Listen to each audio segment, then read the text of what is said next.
తెలుసున్నటువంటి మహానుభావుడే ఆయన. ఆ భక్త నందనార్ ఎక్కడో ఒక చిన్న కుగ్రామంలో పుట్టాడు. అందరిలా శివాలయ ప్రవేశం చేసి అంతరాలయం దాకా వెళ్ళడానికి కూడా అర్హత ఆ రోజులలో కృప చేయబడనటువంటి స్థితిలో జన్మించినటువంటి వాడు. తిరుప్పంగూరుని ద్రవిడ దేశంలో ఒక శివాలయం. ఆయన లోపలికి వెడితే నంది దాటి వెళ్ళకూడదన్నారు. నంది దగ్గర నిలబడి చూస్తే శివలింగం కనపడ్డాడు. ఆయన నందీశ్వరుడి వెనక నుంచి ప్రార్థన చేశాడు. ఈశ్వరా, నీ దర్శనం కోసం వచ్చాను, పెద్ద నంది, నువ్వు కనపట్టలేదు, నన్ను ఇది దాటి వెళ్ళనివ్వరు, నాకు ఎలా దర్శనం అవుతుందని అడిగాడు. ఆయన ఆక్రోశాన్ని విన్నాడు శివుడు. ఎక్కడా నంది శివుణ్ణే చూస్తాడు. శివుడు అన్నాడు, నంది పక్కకెళ్ళు, నందనారు నన్ను చూడాలన్నాడు. నంది పక్కకెళ్ళిపోయాడు. శివలింగం నందనారికి దర్శనమైంది. ఇప్పటికీ తిరుప్పంగూరులో శివలింగానికి ఎదురుగుండా నంది ఉండదు, పక్కకెళ్ళిపోయాడు.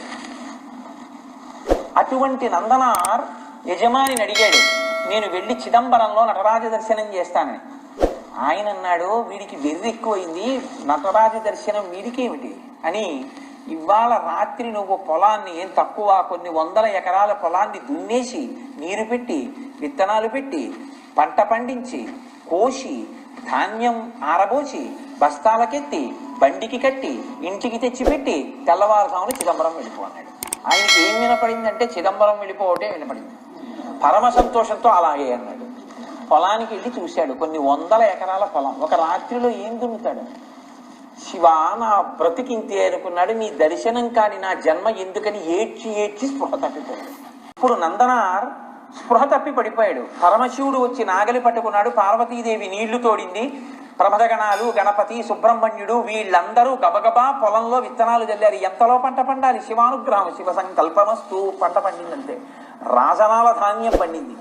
గబగబా కోసేశారు, బస్తాలు తీసుకెళ్లారు, ఇంట్లో పెట్టేసేశారు, నందనారిని లేపారు.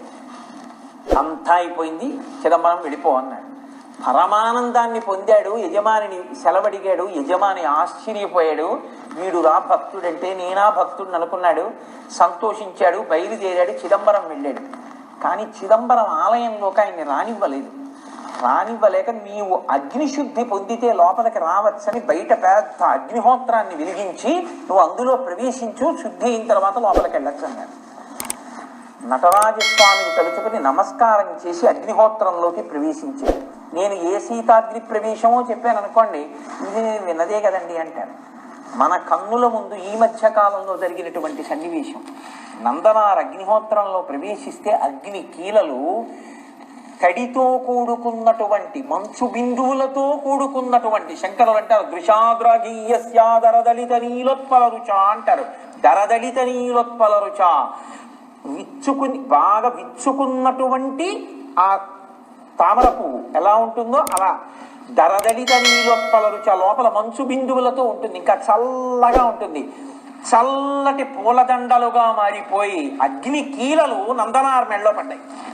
పుష్పహారాలుగా మారిపోయి అగ్నికీలలు. అప్పుడు ఆయనకి నటరాజ దర్శనం చేయించారు. నటరాజుని చూసి పరవశించి నమస్కరించాడు. ఆయనలోని దివ్య తేజస్సు నటరాజస్వామిలో కలిసిపోయింది.